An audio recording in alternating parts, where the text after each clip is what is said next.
की शुरुआत करते लेह में 5वें दिन भी कर्फ्यू लगातार जारी है। इंटरनेट सर्विसेज अब भी बंद है।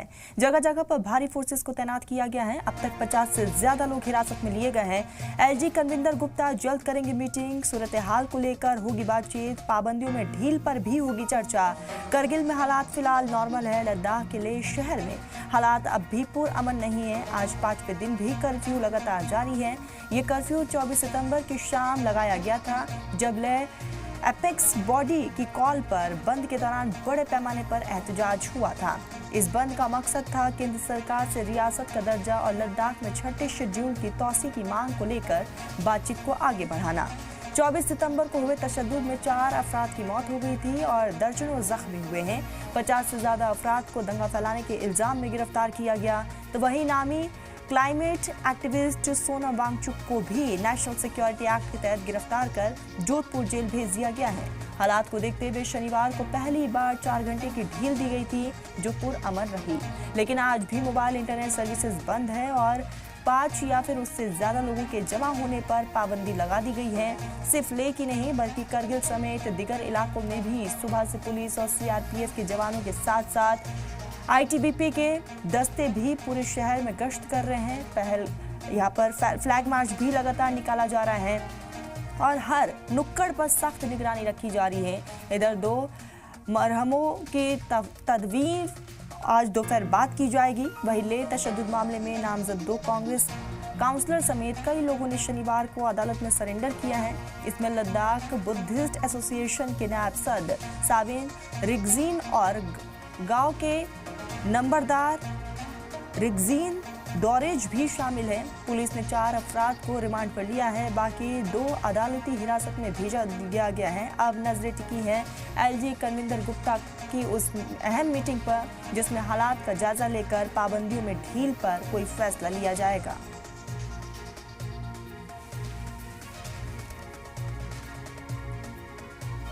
जम्मू एयरपोर्ट पर ब्लास्ट की धमकी दी गई है। सुबह मिली धमकी वाला ईमेल में था बम ब्लास्ट के लफ्ज। सीआरपीएफ ने एयरपोर्ट की जांच की है। सिक्योरिटी एजेंसियां है पूरी तरीके से अलर्ट। एयरपोर्ट पर तलाशी मुहिम को तेज कर दिया गया है।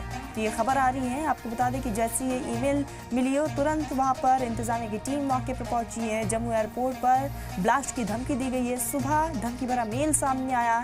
ईमेल में बम ब्लास्ट के लफ्ज का इस्तेमाल किया गया। सीआरपीएफ ने एयरपोर्ट की सिक्योरिटी को बढ़ा दिया गया है और साथ ही सिक्योरिटी एजेंसियां पूरी तरीके से अलर्ट मोड पर है। एयरपोर्ट पर तलाशी मुहिम भी तेज कर दी गई है। हर एक आने जाने वालों पर नजर रखी जा रही है। साथ ही साथ जो है अभी भी वहां पर सिक्योरिटी दस्तों को तैनात किया गया है। तो सुबह धमकी भरा मेल सामने आया है। हालांकि अब इस आईडी को जो है वो ट्रेस किया जा रहा है कि आखिर किसने ये मेल भेजा है, कहां से ये मेल आया है। इसी बीच हमारे साथ रवि शर्मा जुड़ चुके हैं। रवि, ईमेल आता है, धमकी दी जाती है, क्या कुछ जानकारी है, क्या अब तक कुछ खुलासे हो पाए हैं?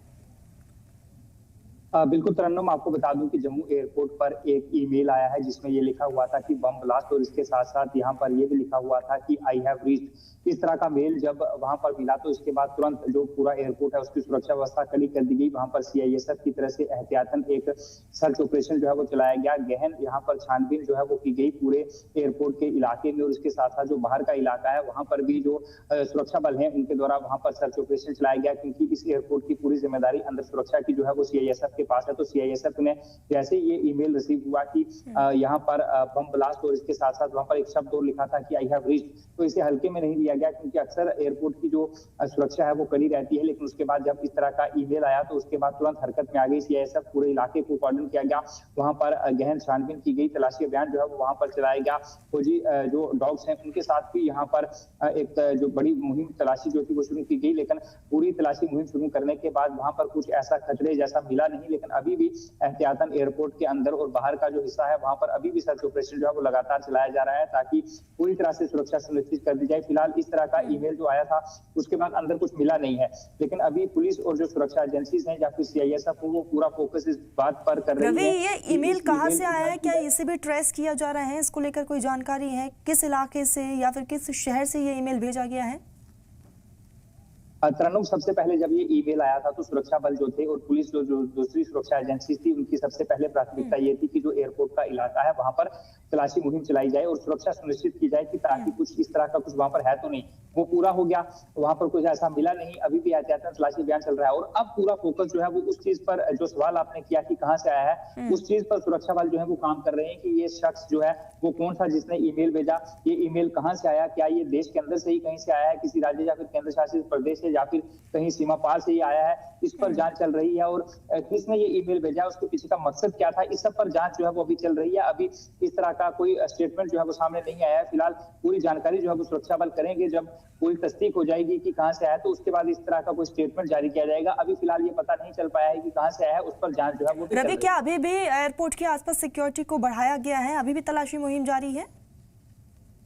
बिल्कुल तरन्नुम, आपको बता दूं कि जो अंदर का इलाका है वहां पर तलाशी मुहिम पूरी हो चुकी है, और बाहर आसपास का जो इलाका है वहां पर भी पूरी तरह से सीआईएसएफ जो है वो वहां पर एक जो सतर्क रहते हुए, सतर्कता बरते हुए वहां पर तलाशी अभियान जो है वो अभी भी चला रहे हैं, ताकि किसी तरह का कुछ अगर अंदर या बाहर है तो वो यहाँ से ढूंढा जा सके। फिलहाल अभी तक कुछ भी ऐसा नहीं मिला है। ये मेल पूरी तरह से जो है वो फेक जो कॉल है वो यहाँ पर लग रही है, फेक मेल लग रही है, जिसमें ये दावा किया गया था कि वहां पर बम है, आई हैव रीच्ड, वहां लिखा हुआ था कि मैं पहुंच चुका हूं वहां और बम ब्लास्ट होगा। ऐसा कुछ वहां पर हुआ नहीं है, लेकिन तलाशी अभियान अभी भी वहां पर जारी है। रवि, क्या कोई ऑफिशियल स्टेटमेंट ऑफिसर्स की तरफ से आया, क्या कोई शरारती तत्व है इसके पीछे, क्या कुछ वजह हो सकती है?